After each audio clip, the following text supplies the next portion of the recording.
Everyone, and welcome to the first webinar as part of the Upflex Live series. My name is Mike LaRosa. Some of you might know me out there as the Coworkaholic. I'm so excited today to have been invited to moderate and facilitate a conversation with some great thought leaders in the real estate industry. Today, we are joined by Karen McClellan, who is Director of Real Estate at Schneider Electric. We've also got Scott Moore, who is Vice President of Account Management for Colliers International. And last but not least, we have Leasine Talby, who is the Senior Vice President of Enterprise Workplace Solutions for Upflex. We are going to have a conversation today about if hybrid and flex workspace is the new normal, then what's next? And so before we dive into that, I'd like just to take a brief moment for each of the panelists to do a little bit more of an introduction and just a little background as to a little bit of their experience in their field and how they've gotten to their journey and where they are now. Karen, if you'd like to kick it off. Absolutely. Thanks, Mike. Thanks for having me here. Again, my name is Karen McClellan. I'm with Schneider Electric. I've been with Schneider for over 24 years. Came from the plant background and took over the real estate group I guess over 17 years ago now. And I manage a team. We manage all the properties in North America, over 200 properties, and we have a team spread around across North America. We have been, I've been working from home personally for over 15 years. So 2020 wasn't a big change for me, but I've watched it be a big transformation for Schneider Electric and for a lot of Schneider Electric employees. And it's been great to watch how my company has reacted to this. They took it very seriously with providing home office furniture, adjustable height workstations, and also, understanding the need for employees to be at home and now recognizing going back what a hybrid work environment is going to look like. And I think we'll get into that a little bit later, so I don't want to talk more about that. So I'll hand it back to you, Mike. Thanks, Scott. Take it away. Sure. Scott Moore. I'm an account manager at Colliers. I'm responsible for the Schneider Electric relationship, and I've been helping occupiers with portfolio strategy and execution for a little over 15 years now, and helping develop solutions similar to the ones we're going to be talking about today. Right. And Leasine? Yeah. Thanks, Mike. Glad to be here. Glad it's our first webinar, so I'm excited. I'm Senior VP of Enterprise Solutions at Upflex. I've been with the company for almost 20 months now. I manage large accounts and help CRE departments like the accounts department achieve their strategy globally in terms of flexible workplace and new solutions to like remote work, hybrid work, work from home, work from anywhere, all of that. And you've been doing flexible work since before flexible work was a thing, right? Back when they used to call it executive business centers, I think. Yeah, I've been in the industry now 24 years. Back then, it was executive suite and business center and business centers. Now everyone refers to it either as co-working. In fact, it's flexible workplace globally, and it's been exciting working with large CRE departments. Seeing this shift in the industry and how people approach workplace. So Karen did mention a little bit, all four of us are dialing in from home, which is not unlike what a lot of you out there have been doing since about March of last year. I'm just kind of curious. I myself have been itching to get into co-working spaces and have been using Upflex to visit some spaces in the Orlando area where I am. Have any of you started to venture back out out of the home office, and if so, are you going back to your corporate HQ or are you visiting co-working and flex workspaces? Karen? Well, and because I've worked from my home office for so many years, for me, just because we have facilities all over North America, for me it was more about the traveling and visiting other sites, and I haven't been able to do that, and I've had to learn how to trust the local team, view sites via, FaceTime video, get creative, but I have to say, I miss my team. I miss going to the sites, and I am really looking forward to, starting to get out to see the Schneider sites again. We're starting to, not require, but, allow people, all employees to come back starting this month, get comfortable with coming back to the office. So I am looking forward to it, I will admit. And it's not just for the frequent flyer miles, right? Right. And it's not just for the cocktail hour with it, employees. It's really, you miss a certain amount of collaboration and things. We always call it the collisions that you have with other people that you don't necessarily work with. You don't think you have something that you could talk to them about, but you have a collision with them in a space that was unplanned. And it really might, spark or, come up with something that wouldn't happen, via a Zoom or a Teams call. How about for yourself, Scott? Yeah, I'd say before probably 3 to 4 days a week in the office. Michigan is just opening back up right now, so I'd be back 1 to 2 days a week, but looking forward to a little more normalcy. And kind of to reiterate on that point with kind of the hybrid model, trying to keep productivity high, but also restore some of the team building and culture and learning development aspects we've kind of been missing from being in the office. So looking forward to that. And Leasine, I believe you and I both moved in the middle of the pandemic, right? So whereabouts are you, and kind of what's your re-entry been like? It's been great working in New York, great city. That's where our headquarters is. Moved back to Houston during the pandemic. We practice what we preach at Upflex. A lot of us in the team, we use our space partners as we travel. We have our meetings. And it's great to go out there and see a lot of the space affiliates we work with, see what kind of service they deliver to our clients. And it's been great to see that that's exactly what's happening. The feedback has been fantastic. COVID has been a learning experience as far as I'm concerned, because it changed a lot of things. But I have to say, a lot of what we do was part of the conversation way before COVID. No, I couldn't agree more. So I think we all see these different headlines that are, the office is dead. People would rather quit their jobs than go, back and not be able to work from home. And, there's a lot of, differing opinions. And I think sometimes it's a little biased, right? So the software companies all want to be remote. The real estate companies want to be everyone back in the office, and there's conversations that are had across multiple departments, right? IT needs to make sure that people working remotely can remain secure. You've got HR issues, but what I'm so excited today is really to zero in on the real estate aspect. And so what does this mean for real estate moving forward, if we all know that people need to use office space of some type, but it's just kind of defining that. So I was kind of really interested and would love to have Karen share her perspective as a director of real estate for an occupier, right, for the end users.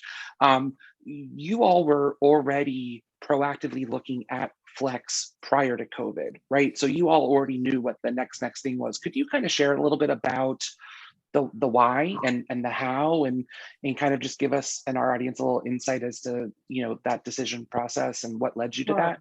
Sure. So, we considered what we were driving towards was, we called it our workplace of the future. And we recognized that we had a lot of seats that were not used every day. We had a lot of unused real estate. We had a lot of people, and, it was a constant battle, how many days are you going to be in the office? Oh, I'm in all day, every day, except for the days that I'm not there. Well, so, and we really recognized that it was something that, it was an opportunity, and not just for cost savings, but when you have an office with 100 seats and only 20 people are in there every day, they're all spread out and they're really not going to collaborate or have those collisions as much. So we were already really trying to change that. And in addition to that, we have over 100 small offices in North America. And by small offices, that's less than 15 employees per office. And that is, it's a security issue. It's a management nightmare. We're just constant turnover. And it's difficult to manage an office that we are in control of. And we were trying to say, guys, you're not there that much. Let's try a more flexible avenue. And it was really, it was a tough sell. And I will say, you know, the opportunity that came out of, you know, the events of 2020 have allowed employees to really understand, wow, I can work from home. I can be mobile. I can recognize a more hybrid environment. So I think for us, it's really accelerated what we were already trying to sell, and it's made the sell a little bit easier. And then once we kind of started working with Upflex, it was the, you know, this is exactly, I don't want to have a different relationship in every city with a different landlord. I can have a one-stop shop, and then I can also have a better space than I probably would have provided, because I would have gone to a Class B space to save some money, and I would have signed a 5-year lease, and I would have put maybe some lower end, you know, build out. And in this way, you know, I can have a Class A, I can have a lot of amenities, and I can be very flexible. So it just really kind of accelerated what we were already driving towards. I'll get to you gents in a minute. Karen, you said something that really kind of just stuck out at me, that you had to really sell it. And I think a lot of folks that are unfamiliar with specifically enterprise challenges, right? You know, it's like, well, Karen's the director of real estate. Like, if she says that this is what needs to happen, could you just share a little bit about like all those, like, just, you don't have to air dirty laundry, but just kind of it's funny that you say that, because I just one of the employees we brought onto my team just last year, and I said, you thought you were just going to be, you know, executing projects, but it really is. And most of my team, we kind of joke about that we're cheerleaders, and we're constantly, we have to kind of, you need to people, it's about change, and it's about getting people to feel comfortable with change. And I'm always like, I'm fine. I'm the bad guy. You guys can tell me how I'm wrong. And once you've, you know, transitioned, I'll accept your apology, and you can come back and tell me how wrong you were. And I've been doing it long enough that I'm confident in what I'm asking them to do. But it really is about change. But we like to, you know, you need them to feel comfortable with what we're offering them. And you know, they want to hear it from other employees, not because I told them to do it. So that's part of it as well. And that's what we're anxious. We were like, we need to get a lot more success stories built up, so that it's word of mouth, and that they can understand and they can hear what the others are saying. You know, when we first took away assigned workstations, our first full office with no assigned workstations, you would have just, you know, you thought you couldn't believe what they were being taken away from them. And now everybody wants to go there. Everybody wants to be there. It's the coolest office in town, but you had to get through and get a few people in there and get comfortable with it. But yes, we do a lot of selling for sure. Yeah. Scott, could you share a little bit about kind of what you're seeing, not just from the account that you're working on with Schneider, but also just from what your peers are working with? Like, you know, is the thought process that Karen had led her team through, is that kind of going ripple effect throughout the rest of enterprise real estate decisions, or do you still see some orgs that are kind of still asking, like, you know, what don't we know, or, you know, kind of elaborate a little bit more as to how they're trying to get to where Schneider already is? Sure. Yeah. I think since we're just beginning the return to the office, I think many occupiers are still evaluating that go forward model. We had a little bit of a head start evaluating it going into COVID. And now there's an expectation from employees to have flexibility. So, you know, I think that'll accelerate things a little bit. You're starting to see velocity of these rollouts pick up, but I think you're going to see a continued enabling of work from home, flex space. And then one thing we're seeing is the development of personas. So we talked about kind of, are you always in the office? Are you always remote? Are you hybrid? You know, are you in 3 days? And so you kind of develop your plan around that. And one other interesting thing that's kind of come out of all this with some of the announcements is the ability to work from anywhere in the country for, you know, a few weeks a year. So I think you're going to start to see some interesting things being rolled out in the coming months. I'm so glad that you bring up persona. That tees me up to kind of what I was going to ask Yassine, because you've had such experience in the traditional executive business center, or what they used to be called, that had a very specific profile, right? Either a top level executive that was traveling, that was running back in the day for a phone bank, to answer a page, or your road warrior. How have you seen kind of the changes in how organizations identify those personas? Are they still locked into thinking, oh, it's still only my mobile workforce, or they finally kind of realize like, oh, it could be a lot more folks than we think, right? Yes, absolutely. I mean, something we take a lot for granted is office space where we work.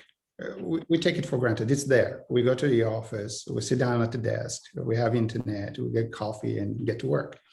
A lot of that is done by departments like Karen's department, where they set all this up. Way back, the office was necessary. Companies needed office space for various reasons. You had to have your big logo on the building. You had to, you expect your employees to come to work every single day. They spend 8 hours in the office, but things have changed. Globalization meant that companies had to be more agile, adapt quick.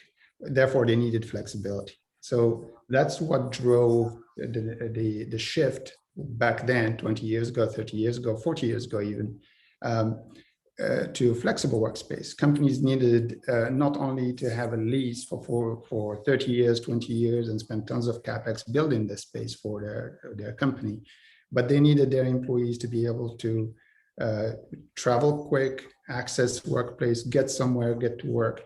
And at one point, even Starbucks became very popular for people to work from.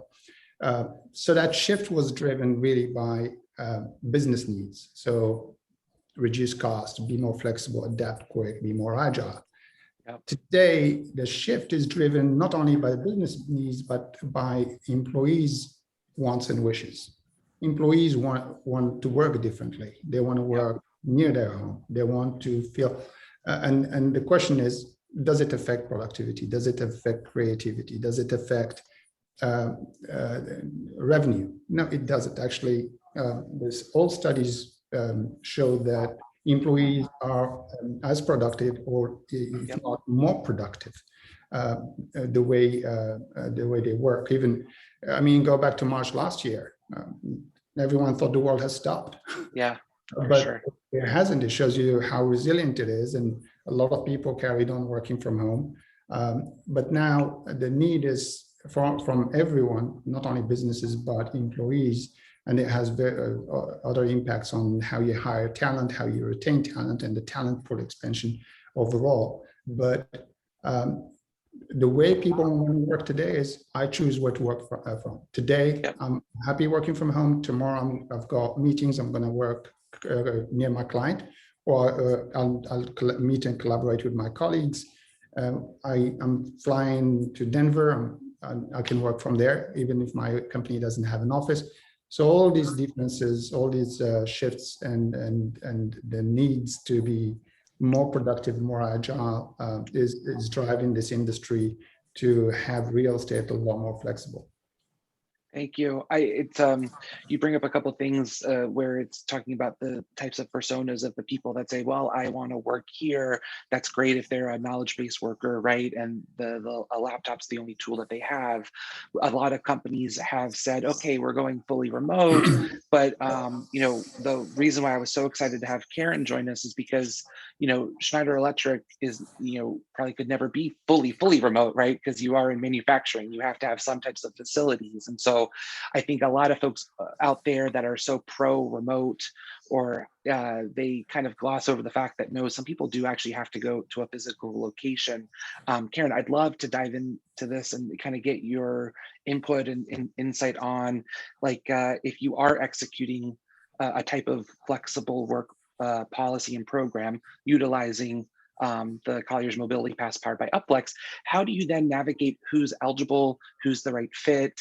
Would everyone eventually be able to have it to use for sometimes? I'd love to kind of dive in more about how you do that when you actually have to have physical spaces. Sure. Well, and not only do we have manufacturing, we all are also a heavy engineering company, which means quite often they do need to be in the office in a lab. So, Schneider before, the pandemic was in North America, somewhat flexible, recognized, mobility, kind of, I'll call it maybe under the radar, just allowed people to be a little bit flexible, but it wasn't very formalized. But now, and we're a global company, and now it's been recognized that we need to be fair and inclusive globally to all employees if we're going to offer this. So it was a big deal globally for a lot of countries that could not do this before to say, yes, if your job allows, you can be a hybrid worker. And that means, 2 to 3 days a week, we still want you to come in the office. And even so, obviously not manufacturing workers on the line, but the people that support the manufacturing, they've never had this flexibility. And they said, okay, we're going to allow you 1 day a week. So the fact that it's global, the fact that we're recognizing the manufacturing support was really a big deal. What we've tried to develop our model really is we still have hubs. We have hubs that are in our major cities where the bulk of the employees are, and we want employees to come in, and we want those to be a great work environment for them. But we recognize that outside of those hubs, they also need a place to go and the ability to go, to another office. And that's where the flexible offices come in. And we are allowing, if you are not able to go to a hub, then we are allowing, all employees access to that type of flexible workspace. So it's been, and one of the things Leahcine was talking about, the difference of going into the office. We say, before you went into the office because that's what you did. It was like a parking place. You went in, that's what you did. You were there all day, every day. And now we're trying to, and it's part of the change. We're trying to, talk to employees about being, it's a purpose-driven place to be. When I'm going to the office now, it's for a purpose, and I'm understanding my week and my work schedule, and I'm going not just because I'm going to go set my workstation because that's what I do, but maybe I'm going in with the intention of having a conference or a meeting, or knowing I need to do heads down work, or knowing that I want to potentially run into a couple of groups that might be there, or I know, I've talked with my team, are we going to have Tuesdays? That's the day that we're all going to be in the office, and we know we're going to be able to have that collaboration. It's not every day, but so it becomes a very purpose driven. And that's, again, it's another change. It's another mindset that's part of the hybrid work model. Scott, I'd be keen to get your take, since as a individual responsible for supporting your client Schneider, if there's enterprises out there that are still kind of scratching their head and wondering, okay, what do we do? There's a famous saying, you know what you know, you know what you don't know, you don't know what you don't know. What are the things that you think that you've identified that organizations might not know they don't know, that from your experience working on this project, you might suggest and say, hey, this is what you need to actually think about? Sure. Yeah. I think like anything, you need to evaluate the likelihood of success, and you do it by job function and work activity. Some of the areas you evaluate, can the team be effectively managed away from the office? What type of support structure do you have in place? Is the culture conducive to a hybrid model? And so I think you kind of go through those questions, you evaluate it. And I think Karen hit it on the head with, you have to understand the purpose of the place when you're defining, your program. So when you started to identify and work with Scott at Colliers about what a flexible workspace solution is, I'm sure that there's a lot of different options out there, and we know that there are, right? Whether it be signing agreements with operators directly and using just their network, or using aggregator platforms such as the Upflex option. What were some of the things that you were looking for, Karen, as a director of real estate? Was it just the geographic locations? I would love to kind of find out what all went into the process of identifying. You've already said to yourself, okay, we have to do this, but now it's like, how are we going to do it? What were you looking for? Well, and I'm going to have to give Scott and Colliers credit, because they watched what we were looking for and how we were struggling to find it. And they brought us the solution, quite honestly. And it was like, wow, it's one partner to partner with. And it wasn't where they were located. It was the fact that they said, if we don't have an office where you need it, we'll find one for you. And you know, their flexibility, you know, the cities where they already were, their ability to work with us on that platform that they have, it was just like the perfect solution, because again, Scott had seen us kind of flailing around and trying to locate, and you know, nobody likes the small short-term leases, and they don't get any attention, and they take more time sometimes than the bigger leases, and it becomes very cumbersome.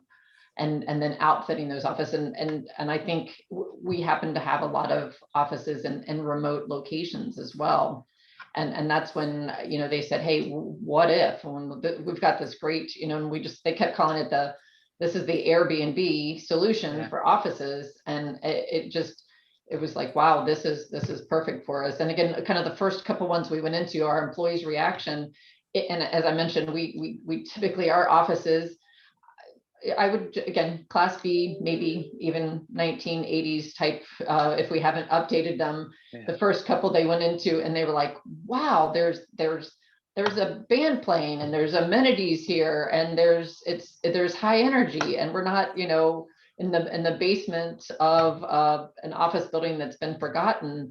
And they were excited, and we're like, that's part of what we've always been driving for. It's a lot easier when I'm in a hub office and I have 1,000 employees, and I'm able to put a lot more into that office. But the smaller offices, it's hard to get people to want to come to the office. So this allowed us, you know, flexibility, you know, one single contract, one point, you know, one company that's helping us, and great technology that allows our employees to be flexible. It really was the solutions we were all, you know, looking for, all wrapped up in one.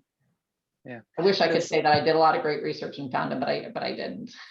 Well, Scott, credit to you. And I'm just kind of curious, in having worked with both organizations, you know, these large enterprise groups, you know, there's, you know, tens of thousands, if not more, employees. You know, is it possible for an employer just to like flip a switch and put this on, or do they have to take a little bit more of a slower process? You know, Karen did reference it's not, you know, it's more of a change issue rather than a real estate issue. I'd love to get your take on that, Scott. So what companies should expect, what's realistic? Can you just say, you know, everyone's, you know, remote?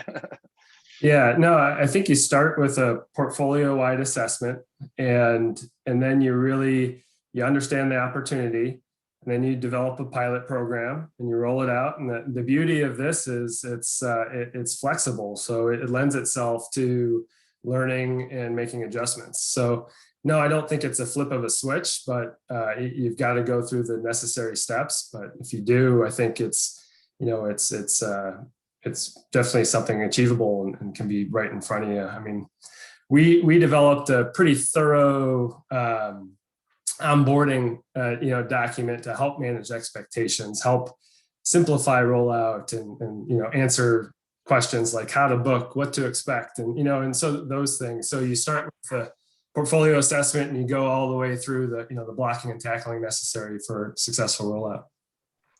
So I guess the overarching question we're discussing today is, okay, so what's next, right?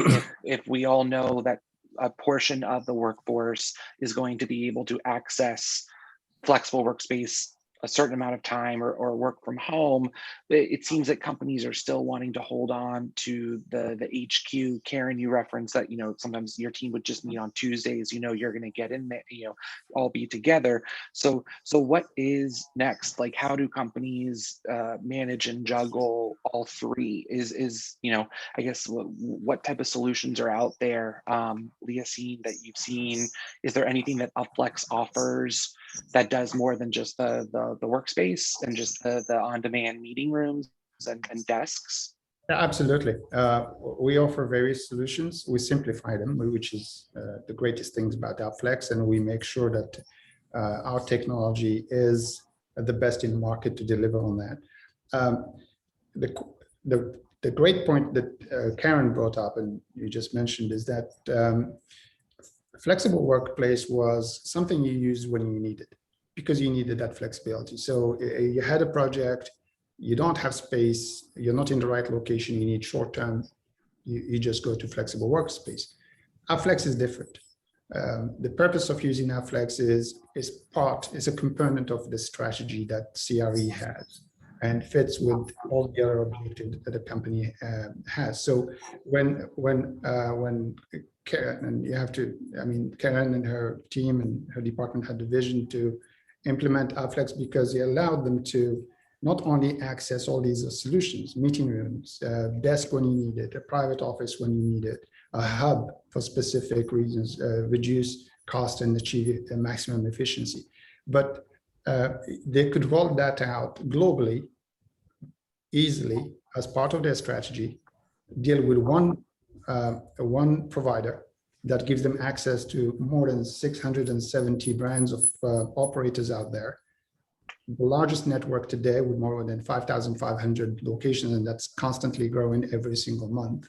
The likelihood is going to cover the bulk of the flexible workplace supply globally in the next 2 to 3 years.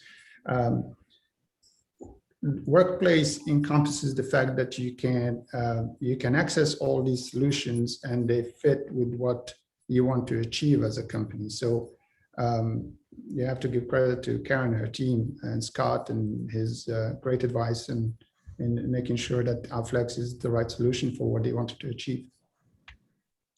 I'm going to do a little what they call in Clubhouse resetting the room. So we're halfway through our webinar today. We've got one question that's come in so far, and we're going to get to a Q&A at the end for the last 15 minutes. So please do, if you hear something that kind of strikes a chord or you've got a question about, please do type it in. I've got them here. So I didn't want to forget that.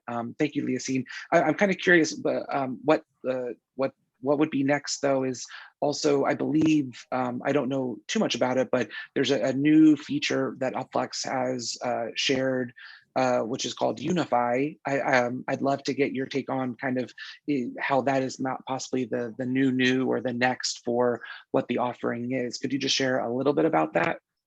Is that for me? Yeah. Okay, great. Thanks. Yes, absolutely. We were talking about that with some colleagues yesterday and actually some clients this week. People say malls are dead, right? Because malls didn't speak to you. They didn't tell you things about how they're being used, by whom, when, and how long, and what are the patterns. So when it comes to office space, Unify, as far as a solution within Upflex, is to allow CRE departments to onboard all their portfolio on our platform and make it accessible and bookable and analyzed the same way the external portfolio is, which means you, as a CRE department, you're able to pull reports and understand exactly how your office is being used, how your portfolio is performing, which of course allows you to make better decisions, more informed decisions. All that data is priceless. Understanding how your employees use it, what are the patterns, what are the behaviors, it's invaluable. And it allows CRE departments to make, because they have to make regular decisions, renewals, renewing a lease, choosing a new location, what size space do you need, how do you need it built. Karen mentioned earlier on, you build office space, then you walk in and only half of it is being used.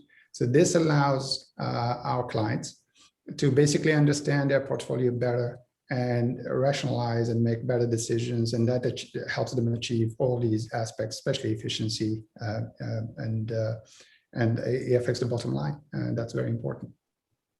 Great, thanks. There's a question that did come in that is kind of relevant to this current topic before we shift over to the last thing we wanted to share. Karen, there's a question. Craig's curious about, would you be able to share specific company job functions within your organization that you've rolled out for those folks to use Upflex, if you felt comfortable sharing that? Sure. And for us, it is primarily it's not just the sales guys, but it's our target was regional offices that have less than 50 employees. That was our target.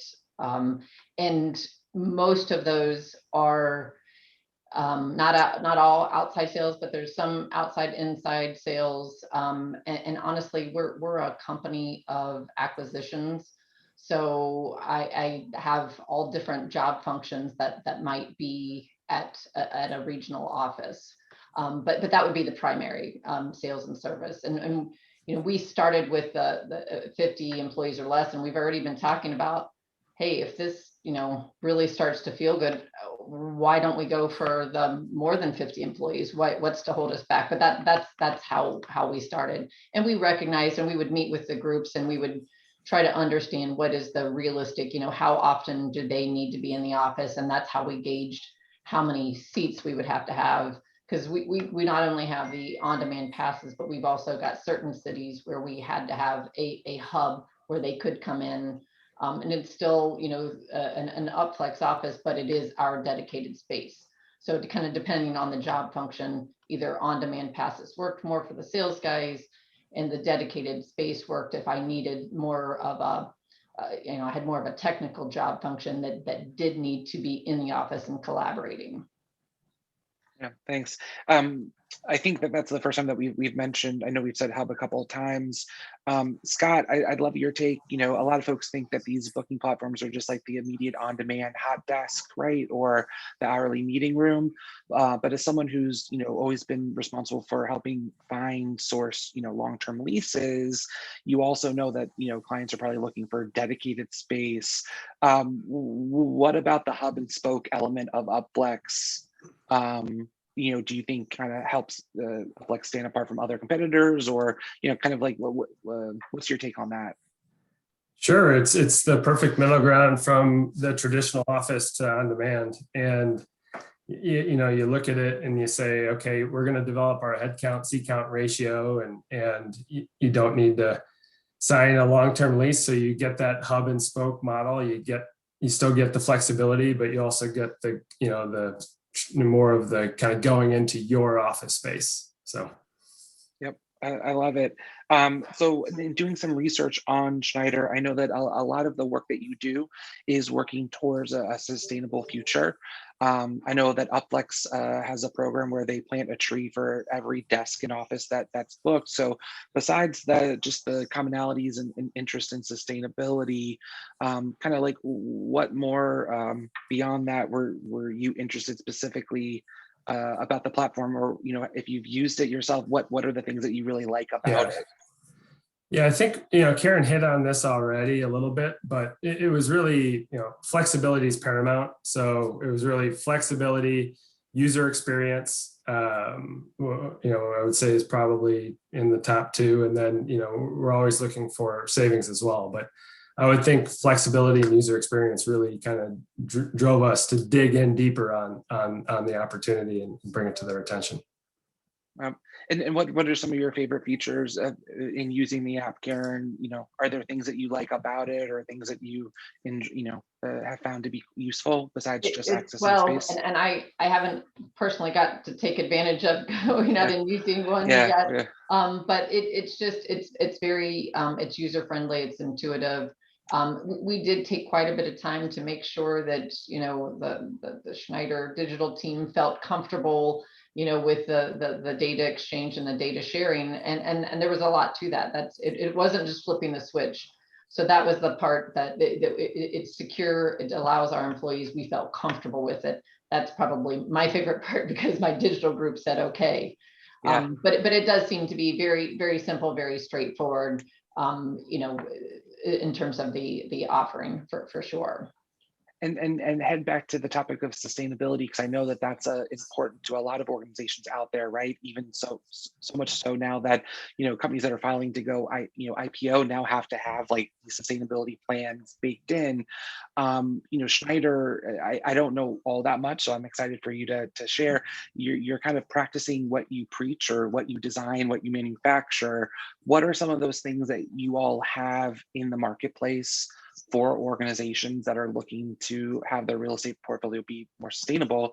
And you know, what are you comfortable sharing, like things, you know, you said some partnerships with Upflex, and kind of take away. I'd love to hear all about that. Sure. Well, I'm not in sales, so I'm not going to be able to tell you all about it. No, Yeah. We, you know, our EcoStruxure product is a building management system, and I think we've always prided ourselves. You know, we're not just trying to make the buildings more efficient, but we're also trying to make sure the occupants are comfortable. And that's some of the data Leasing was talking about. We have utilized our own products and, having sensors and understanding, in the offices that we still do maintain, building efficiency and energy efficiency, of course, are important, but you could, with the data that we have, you could recognize, wow, on the 4th floor, this conference room, nobody ever sits in it. Well, and you can see where people are, which part of the building are people not utilizing, or what do they really like, and really understanding and being able to, again, it's not just about the efficiency, but it is about the employee experience. And that's been, it's the wellness, it's the employee experience that our products are allowing you to accomplish. And that's why, the partnership with Leasing and with Upflex, we said, hey, wow, you're out in all these buildings then. You've got all these partnerships. Wouldn't it be great? Let's talk about getting our products and helping, each one of those buildings in terms of their efficiency and their, employee and occupancy comfort and experience. So it's been a great conversation, and Leasing probably can talk a little bit more on the technical side of that we've been working on. Yeah, I'd love to, if you can share a little bit more, elaborate, Leasing, because I know we have a lot of occupiers on this webinar, but there's also a lot of space providers that have joined us. So I'd love to kind of have you share a little bit, whatever you can. Absolutely. Everything's driven by technology, and the whole concept of intelligent buildings is going to be something that's going to change everything in the future, as far as I'm concerned, how workplace is being used, because not only it helps landlords, building owners, occupiers, employees understand how a building works, what it does for them, but all that data, you cannot gather it without the technology. Schneider's has got an amazing range of solutions and products that helps real estate, helps architects, helps users use buildings and use workplace in a very, very efficient manner. But as far as I'm concerned, having all that data is what's going to make the difference. Imagine a process whereby how parking is used. You can pull data from access control. You can pull data from density. You see how comfortable a building is used, which part of the buildings are used the most, what's the efficiency. All those patterns are extremely important, and that helps again decision making. So I've gone through with some colleagues at Schneider when it comes to their range of solutions, their technology and products they have. I mean, Schneider's been around since 1840. It's one of, if not a leader in its field when it comes to everything from building management systems to electrical outlets to cabinets to wiring to everything else. So if there is one partner out there who understands buildings, how they work, it's definitely Schneider, and it's a blessing for us to be working with them. We've got a few other questions that have come in. There's an individual, great name, his name is Michael, says he's curious about support for flex space from the executive management. Karen, if you could kind of share, going back to what we're talking about selling it internally, what's it like? And Scott, maybe, you can share some insight from your peers that work on other accounts as well. Like, how do you get the executive team on board, and are they? In terms of using the space, or just buying into the program? To buy into the program, and it just says how support for flex space in general, I guess. Yeah, no, that's a great question. I'll be honest, it was one of those, when we presented it, it was a little bit, maybe some skepticism, like, this is a little bit too good to be true. Yeah. And I honestly, everybody was on board right away. You know, they wanted to understand the depth of the offering and have some access, you know, to Upflex and the conversations, and the team was very open. Upflex leaders are very willing to have the conversation. And realistically, I think most of my leadership was like, let's try it. And they're very anxious to understand what the employee experience has been so far. And, you know, I think everybody wants the data to see how successful it is, because you know, it's like, wow, this is going to be great. This is, you know, again, too good to be true. Well, show me, is this really going to happen? So I'm really anxious, you know, as the employees start to head back to the office to really show them the results. But it really wasn't a tough sell. Nope. It's harder to tell the employees than it was the leadership. I say minimal capital up front and lower annual cost and a better employee experience. And they said, okay, go ahead, you know. Well, speaking of employees, are there any tools that you've implemented to measure productivity through this program? I know it is difficult. You know, the world is just re-entering back out of the house, but do you have a plan in place, perhaps? You know, or how would you judge the productivity? Well, and that's what we've been working with Upflex. We've kind of put together a dashboard so that we can help understand, you know, the number of users, the number of visits. We're not quite there yet. And Leasine, you know what our ask is. Maybe you can speak a little bit more towards, you know, how that's coming in terms of the development, because and Leasine knows it's the data that we want and that we need, and it's, you know, the technology. But I'll let Leasine kind of finish that question or that answer. Yeah, everyone's looking for the data, right? The data is actually one of the parts that we do that is extremely attractive for our clients. And we work with departments just like Karen, and Karen will tell us, this is how we want to see the data. This is what we want to know. And there isn't a solution out there today other than Upflex that gives you all that data firsthand, live, immediately on every single thing that is being used by their employees, and where and how and by whom and for how long. And I think to answer, we've covered 90% of what Karen asked us to do, and which is being delivered this week. The other 10%, I believe, is being delivered in the next 2 weeks. We have technology. Technology by nature is something that you can change and adapt and develop and enhance. And those enhancements have not been hard to achieve. So we're glad about that, and we're glad to make sure that Karen gets exactly what she needs. I think it's been a good learning experience for both Upflex and Schneider. You guys understand a little bit more how we're making our decisions, what data we're looking for, what's the best format to see them, and you guys have just responded immediately, which has been great.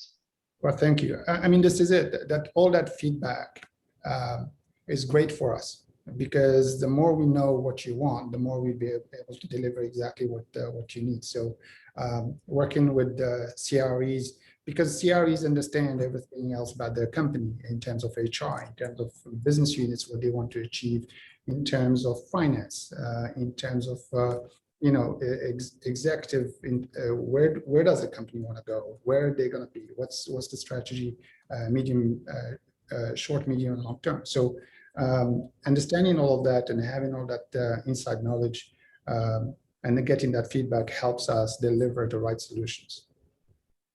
Great, thank you. We've got a few. We've got Hector from Syncaroos asking, gathering this data and then sharing it with Upflex sounds tedious and laborious. Does this create extra workloads for any of the Flex Workspace operators or landlords? I don't know, Scott or Leasine, do you want to take that one? Yeah, I don't think it's adding a tremendous amount of work at all. I think that what they've built is it's pretty ready to be tailored. Their turnaround time is very short. So I think we're going to start to see the outcomes, and we'll have monthly reports, and we're going to make adjustments. But yeah, I think it's pretty readily available. Would you say that this actually maybe takes some of the extra work away from them, right? It automates some of those functions. They don't have to, the individual space operators don't have to be responsible for pulling reports. Correct. We're gonna get utilization. We're gonna get all of that data we need to make decisions going forward, and it's gonna be built into the offering. Did you have anything to add to that, Yassine? Yeah, absolutely. I think it's the opposite. I think it makes it simplifies the process. The devil's in the detail. This is technology. As long as you have the right integrations, as long as you set up the data properly, then you'll be able to pull. Once it's all set, you can pull that data any time, and it'll be accurate. So, and then you can basically set it up so it gives you exactly what you need. It doesn't. There is tons of information out there. What you need is the information that allows you to make better decisions, and that's exactly what we work for. We've had another question that came in, and I think that this is helps share how folks are viewing Flex Workspace in such a different spectrum and such a widespread. So Dan asks, if Flex Space implies short-term usage, then is anyone responsible for tenant improvement? And if so, why? Or if not, why? I'd like to open that up to either any of you. I mean, I know I probably have my own answer, but I'd love to hear it from you guys instead. Sorry, the question about tenant improvement, who's responsible for it? Yeah. Okay, well, it's if an operator operates a location, they're responsible for the tenant improvement. Whoever operates the physical workplace, that's the entity that's responsible for that part. I'm not sure I understood the question very well. And maybe from a user perspective, I can answer that, most of if we do have a dedicated space that we've gone into, most of them are fully furnished, and there's really, it's provided for us. And we have the option, if we want to do a little bit of branding, or if we want to add, a little bit to the space, but it's not like getting that, from most of my traditional offices where I'm getting, a shell space and I have to build it out. Most of the flexible workspaces are Class A offices that have amenities and are fully furnished, and it's a gross lease that you're walking into. It's and again, but we've had a couple where we've said, hey, this one isn't furnished. Can we just put our own it's our home office package that we provide to our employees? Can we just add that in to this office? But for the majority, for the most of them, it's already primarily ready for you to just walk in. That part is the flipping of the switch. That part is a little bit easier. Yeah, the question came up, I think, when we were talking a little bit about the hub and spoke. So it's nice to hear. I know a lot of folks kind of feel, oh, well, this is what I get. It's very cookie cutter. But I know from my own experience, a lot of operators out there, and I'm sure if they work with Upflex and Colliers Mobility Pass to find those hubs, I'm sure they'd be more than happy to tailor it, right? If there's additional furniture you need or furniture you don't want, they can help you do that. Right. We've added a little bit of personalization, but again, not like I have to go ground up. I want to have some adjustable height work surfaces, and I want to maybe enhance the AV, and I want to make sure I got a little bit of a Schneider Electric, signage there. But that's it. It's primarily ready. Yep.